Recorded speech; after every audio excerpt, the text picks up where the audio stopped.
आषाढ़ मास की शुक्ल पक्ष की एकादशी को देवशयनी एकादशी के रूप में मनाया जाता है। देवशयनी एकादशी को हिंदू धर्म में अत्यंत पवित्र माना गया है। इस दिन से भगवान श्रीहरि विष्णु योग निद्रा में चले जाते हैं और सृष्टि के संचालन का कार्य भगवान शिव को सौंपते हैं। इस वर्ष 2025 देवशयनी एकादशी की शुरुआत 6 जुलाई को हो चुकी। इस दिन से ही चातुर्मास की शुरुआत होती है, जो 4 महीने तक चलता है। यह समय साधना, संयम, भक्ति और आत्ममंथन के लिए सर्वश्रेष्ठ माना जाता है। धार्मिक मान्यता है कि चातुर्मास के दौरान भगवान विष्णु क्षीर सागर में शेषनाग की शैया पर विश्राम करते हैं। लेकिन क्या आप जानते हैं कि भगवान विष्णु योग निद्रा में क्यों जाते हैं? बता दें कि योग निद्रा और चातुर्मास का महत्व शास्त्रों में विस्तार से बताया गया है। ऐसे में आइए जानते हैं इससे जुड़ी पौराणिक कथा। क्या है चातुर्मास का धार्मिक महत्व? हिंदू धर्म में चातुर्मास को अत्यंत पावन और साधना के लिए उपयुक्त समय माना गया है। इस काल में भगवान श्रीहरि विष्णु योग निद्रा में लीन हो जाते हैं और सृष्टि का संचालन भगवान शिव करते हैं। यह योग निद्रा साधारण नींद नहीं होती, बल्कि एक दिव्य और गहन ध्यान की अवस्था होती है, जिसमें भगवान संसार को आत्मचिंतन और संतुलन का अवसर प्रदान करते हैं।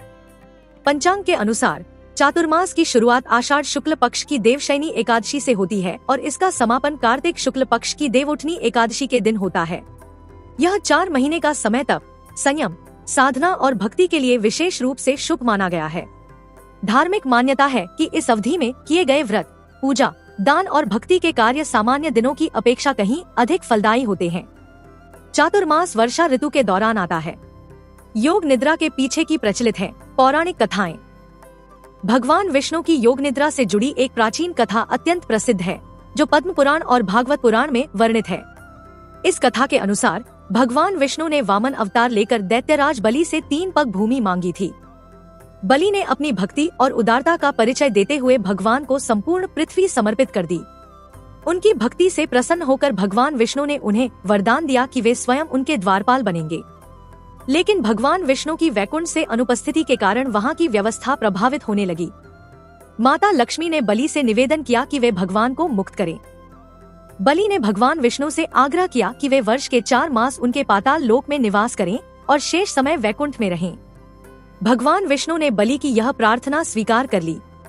तभी से भगवान श्रीहरि चातुर्मास के दौरान योग निद्रा में जाकर पाताल लोक में बलि के साथ रहते हैं और फिर देवउठनी एकादशी पर जागृत होकर वैकुंठ लौटते हैं। संतुलन और सृष्टि के विश्राम की कथा। धार्मिक मान्यताओं के अनुसार भगवान विष्णु चातुर्मास के दौरान योग निद्रा में इसलिए लीन होते हैं ताकि सृष्टि अपने आप में संतुलन स्थापित कर सके। सृष्टि के त्रिदेव ब्रह्मा निर्माण करते हैं, विष्णु पालन करते हैं और शिव संहार करते हैं। जब वर्षा ऋतु आरंभ होती है तो प्रकृति में जीवन, हरियाली और नयापन आता है। ऐसे समय में भगवान विष्णु का विश्राम लेना सृष्टि को स्वाभाविक रूप से पुनः सृजन और संतुलन का अवसर देना है। यह योग निद्रा सृष्टि की आत्मशुद्धि और प्राकृतिक चक्र की निरंतरता का प्रतीक मानी जाती है।